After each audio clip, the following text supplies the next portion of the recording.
मैं क्या बोल रहा हूँ, मुझे एक दिन का मंत्री बनाओ, मैं कैसे एक्विजिशन करते दिखा दूंगा। फोर्सफुली फोर्सफुली मेरी बात सुनिए, भले मेरा भाई देवे नहीं देवे, मुझे पता है किस तरह जमीन ली जाती है। और ये मेरा मतलब कोई घर का कायदा नहीं है, ये सरकार का कायदा है। वो सरकार के कायदे पे चले और लेवे ना। नमस्कार, आदाब। मैं अजीम तांबोलिया, आप देख रहे हैं वाईएसआर न्यूज़। मीरा भाईंदर शहर में अभी मेट्रो आई भी नहीं है, लेकिन उसके पहले विवाद शुरू हो चुका है। जी, हम बात करें मीरा भाईंदर शहर के मेट्रो की, जो इन दिनों काफ़ी विवादों में घिर चुकी है। आपको बता दूं कि कल मीरा भाईंदर शहर में महाराष्ट्र राज्य के परिवहन मंत्री प्रताप सरनाईक आए थे, जिन्होंने मेट्रो का जायज़ा लिया था। इस जायजे के दौरान उन्होंने मीडिया को बताया कि इस मेट्रो आने की देरी का कारण 7-Eleven कंपनी बताया था। जिसके बाद आज नरेंद्र मेहता, जो मीरा भाईंदर शहर के विधायक हैं, उन्होंने प्रताप सरनाईक का नाम न लेते हुए उन्होंने निशाना साधा। इस बारे में हमने मीरा भाईंदर शहर के भारतीय जनता पार्टी के विधायक नरेंद्र मेहता से बातचीत की। आइए जानते हैं उन्होंने क्या कहा। मीरा भाईंदर में मेट्रो आई, ये भारतीय जनता पार्टी का सपना था।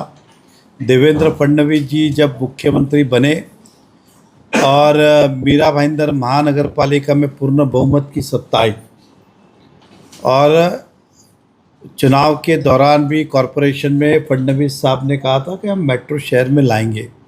मेट्रो मंजूर हुई, 2019 में काम की शुरुआत हुई, और ये मेट्रो वैसे 2022 या 23 में पूरा होकर शुरू होना चाहिए था, किसी कारणवश डिले हुआ। ये मेट्रो का पहला ट्रायल जो है, आप सब जानते हैं कि 14 तारीख को इसका ट्रायल रन करने वाले काशी मीरा से लेकर दहिसर तक, और इसके लिए हमारे महाराष्ट्र राज्य के मुख्यमंत्री देवेंद्र फडणवीस जी खुद इस ट्रायल के लिए आने वाले, तो उनकी उपस्थिति में ट्रायल रन होगा।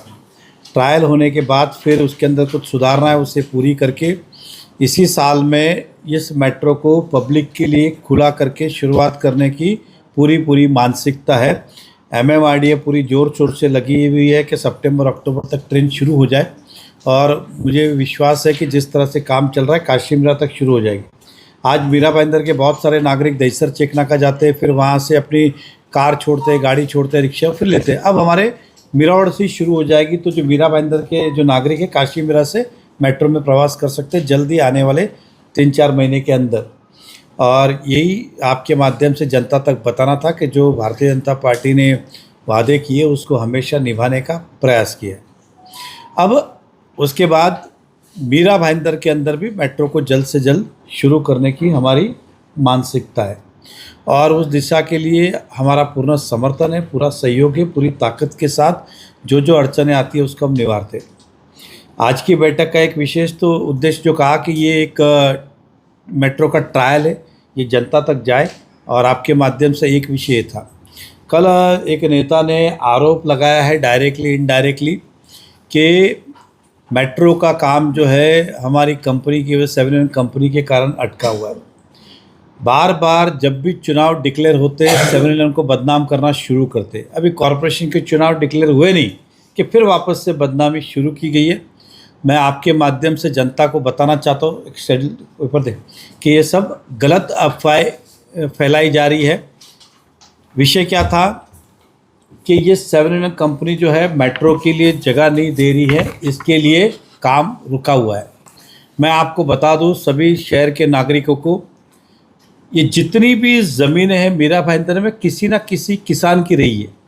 किसान ने अपने समय के हिसाब से बेचा, किसी ने 10 साल पहले बेचा, किसी ने 20 साल पहले, किसी ने 5 साल, और कोई अभी भी बेचते आ रहा है, जिससे उनको कीमत मिलती बेचते। तो ज़मीन जितनी भी है अधिकतर 95% प्राइवेट ज़मीन ही है, चाहे वो रोड हो, गार्डन हो, प्लेग्राउंड हो, मार्केट हो, हॉस्पिटल हो। हमारे महानगर पालिका में नियम क्या है, उसके अंदर हमारे क्या है, सभी महापालिका पूरे देश के, मैं महाराष्ट्र में इसलिए महाराष्ट्र की बात करूँगा, नियम यह है कि अगर कोई भी जगह रिजर्वेशन के अंदर है, चाहे रोड में, तो कॉरपोरेशन को आप हैंड ओवर कर सकते हो, तो उसका आप TDR ले सकते हो या फिर उसका पैसा ले सकते हो। ये दोनों प्रोविज़न है, देने वाले की इच्छा के ऊपर। जिसकी ज़मीन है वो जो इच्छा करेगा, TDR या पैसा। इस कंपनी ने हमेशा महानगर पालिका को ज़मीन दी और TDR लिया है। पैसा कितना देना है ये मांगने वाले के ऊपर नहीं है, सरकार ने जो नक्की किए वही दिए जाते, ना 1 रुपया कम ना 1 रुपया ज़्यादा। और ये डिसाइड कौन करता है, तो कमिश्नर साहब प्रस्ताव भेजते हैं कलेक्टर को, कलेक्टर उसकी ज़मीन की कीमत नक्की करता है और पैसा देता है। आपके मांगने से कुछ नहीं होता है, आप कुछ भी मांगो नहीं मिलेगा। सरकार ने पूरे नियम बनाए हुए, कोई भी चाहे एक सामान्य व्यक्ति को या बड़े से बड़ा व्यक्ति हो, सबके लिए नियम है। लेकिन कल इस तरह का आरोप करना कि हम ज़्यादा मांग रहे, दे नहीं रहे, ये है, तो ये सारे आरोप बेबुनियाद है। चुनाव को देखते हुए ये आरोप लगाए गए। अगर कोई विकासक डेवलपर ज़मीन है तो कॉरपोरेशन के पास पावर है फोर्सफुली, मतलब कलेक्टर उसकी रकम नक्की करेगा, उसके खाते में जमा कर देगा या रख लेगा जब चाहिए, और 7/12 पे कॉरपोरेशन का ना, ये फोर्सफुली भी किया जा सकता है। इसका प्रोसेस समय कितना है फोर्सफुली करने का? तो मैं कहूँगा मैक्सिमम 3 महीने 4 महीने। अब मेट्रो 2019 में शुरू हुई है, आप इतने समय से नेता हो इस शहर के, तो आपने अभी तक क्यों नहीं एक्विजिशन किया फोर्सफुली, या क्यों नहीं ज़मीन? ये हम तो विलिंगली दे रहे कंपनी, इस कंपनी के आप सबको मैंने लेटर दिए, पिछले 3 साल से लगातार लेटर दे रहे। एक बार हमारे वर्तमान विधायक ने भी आरोप लगाया था, तो हमने विधायक का भी लेटर इसमें लगाया हुआ है कि भैया आप आरोप लगा रहे हो, आप ही मध्यस्थी करो और जो सरकार का नियम है ले लो। अभी मैं वर्तमान के हमारे नेताओं को कहना चाहता हूं, आप मिडलमैन रोल प्ले कीजिए, आप मिडलमैन रोल प्ले कीजिए और 1 सेकंड में प्रॉब्लम सॉल्व करिए ना। जो सरकार के नियम है उसको फॉलो कीजिए। और आप सरकार में भी मंत्री हो, मतलब आप सरकार हो, अगर सरकार के नियम भी आपको मंजूर नहीं है तो ये हमें आश्चर्यजनक बात लगती है कि एक सरकार का मंत्री अगर ये कहेगा तो कैसे चलेगा। सरकारी नियम से हम कह रहे और बार बार ठोक ठोक के लेटर दे रहे। अभी ये तो मुझे कल का आरोप है, 4 दिन पहले भी दिया कि आप ले लो। हम तो ये भी बोल रहे कि पैसे भी मत दो, हमारी कंपनी ये बोल रही है पैसे भी मत दो, आप ज़मीन ले लो, एक लेटर दे दो कि जब कभी भी वो डेवलप करेंगे तो उतना पैसा एडजस्ट कर देना। जबकि नियम कहता है पहला पैसा दो, इस साथ पैसा दे, इस साथ ज़मीन ले। हमारी कंपनी तो कह रही है कॉर्पोरेट पैसा नहीं मत दो, आप जब कभी डेवलपमेंट चार्ज हो, म्यूनसिपल टैक्स हो, जब कंपनी का होगा उसमें एडजस्ट कर देना। ये भी उस लेटर में लिखा हुआ है। आपसे पैसा नहीं मांग रहे फिर भी आप लेने को तैयार नहीं।